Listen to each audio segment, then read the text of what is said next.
สบายดี ฟังทางนี้บริษัทโคลาวมีกิจกรรมดีๆต้อนรับลมหนาวกับการลุ้นโชคใหญ่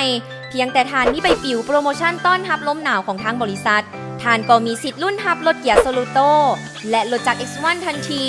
รวมมูลค่าหลายกว่า300 ล้านกีบเพียงแต่กติกาง่ายๆคือ 1. ตืมข้อมูลใส่คูปองด้านเทิงของใบปลิวให้ถูกต้อง 2. เข้ามาที่ห้องขายเพื่อปอนบัตรสินโชคด้วยตัวของทานเอง 3. ให้ทานทายรูปคู่กับรถโซลูโตแล้วอัปโหลดถึง Facebook ของทานเพื่อเป็นหลักฐานพร้อมกับ #soluto #โคลาวแค่